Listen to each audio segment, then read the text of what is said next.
അതുപോലെ സൂര്യൻ ഉദിച്ച് ഒരു 10-10:15 ഞാൻ എൻ്റെ കോഴിക്കുഞ്ഞുങ്ങളെയൊക്കെ അഴിച്ചുകൊണ്ട് ഇറങ്ങിയിട്ടുണ്ട് കേട്ടോ.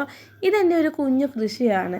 എനിക്ക് കൃഷി ചെയ്യാനുള്ളൊരു മോഹം ഉദിച്ചപ്പം ഒരു കടയിൽ നിന്ന് വാങ്ങിക്കൊണ്ട് വന്ന പച്ചക്കറി തൈകളാണിത് കേട്ടോ. വഴുതനം, ചീര, മുളക് അതൊക്കെ ഇത്രയൊക്കെ കിളിച്ചിട്ടുണ്ട്. എന്തോ കോഴിക്കുഞ്ഞുങ്ങൾ അതിൻ്റെ ഒന്നും ഇലകൾ കൊത്തി തിന്നുന്നില്ല കേട്ടോ. പക്ഷേ അതിനടുത്ത് നിൽക്കുന്ന പോച്ചകളൊക്കെ അവർ ശരിക്കും കൊത്തിപ്പറിച്ച് തിന്നുന്നുണ്ട്. എന്താണ് ഈ പച്ചക്കറിയുടെ ഇലകൾ തിന്നാത്തതെന്ന് എനിക്കറിയില്ല. ഇനി അത് തിന്നുമെന്നും എനിക്കറിയില്ല. അടുത്തത് കണ്ട് ഞാൻ നമ്മുടെ അമ്മക്കോഴിയെ കുഞ്ഞുങ്ങളെ നോക്കി വന്നതാണ്. ഞാൻ അവർക്കൊരു ഒറ്റാൽ വാങ്ങിയിട്ടുണ്ട്. ഈ ഒറ്റാലൊക്കെ ഇപ്പോൾ കിട്ടാൻ വലിയ പ്രയാസമാണ്. ഇതിനു വേണ്ടി ഞാൻ കുറേ അലഞ്ഞ് ഒരിടത്ത് സംഘടിപ്പിച്ചുകൊണ്ട് വന്നതാണ്. കുഞ്ഞുങ്ങളൊക്കെ തീരെ കുഞ്ഞല്ലേ, അപ്പോൾ അഴിച്ചു വിട്ട് കഴിഞ്ഞാൽ കാക്കയും പൂച്ചയും ഒക്കെ കൊണ്ടുപോകും. ഒരു കാക്കക്കള്ളിയാണെങ്കിൽ കുഞ്ഞുങ്ങളെ കൊണ്ടുപോകാൻ തക്കം പാർത്ത് നടക്കുന്നുണ്ട്.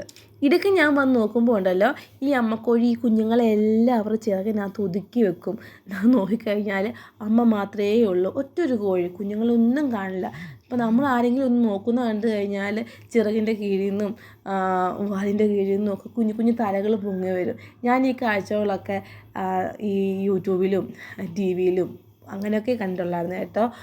ഫസ്റ്റ് ടൈമാണ് ഇങ്ങനെ ഈ കോഴിയും കുഞ്ഞുങ്ങളെയൊക്കെ വീട്ടിൽ അടുത്തിങ്ങനെ കാണുന്നത്. അപ്പോൾ അതിൻ്റെ അച്ഛൻ ഇന്നലെ ഉണ്ടാക്കിക്കൊണ്ടിരുന്ന കൂട് അത് കംപ്ലീറ്റ് ചെയ്തിട്ടില്ലായിരുന്നു. ഇന്ന് വീണ്ടും അതിൻ്റെ പരിപാടിയിലാണ്. അമ്മ വേണ്ട വലിയ കോഴികളൊക്കെ തീറ്റ കൊടുക്കും. ഈ കുഞ്ഞുകോഴികളൊക്കെ കൂടാതെ നമുക്ക് മുട്ടയിടുന്ന 6 കോഴികളും പിന്നെ കൂട്ടത്തിൽ 2 വലിയ പൂവൻ കോഴികളും ഉണ്ട്. അച്ഛനവിടെ കോഴിക്കൂട് പണിയുമ്പം ഇയാൾ കോഴിക്കൂട്ടിൽ കയറിയിരിക്കുകയാണ് കേട്ടോ. ഇനി ഇയാളെ പിടിച്ചിറക്കിയിട്ട് വേണം കൂടിൻ്റെ ബാക്കി പണിയാൻ. അപ്പം ഞങ്ങൾ ജോലി തുടരട്ടെ. നമുക്ക് വേറൊരു വീഡിയോ ആയിട്ട് നാളെ കാണുന്നവരെ ടാറ്റാ.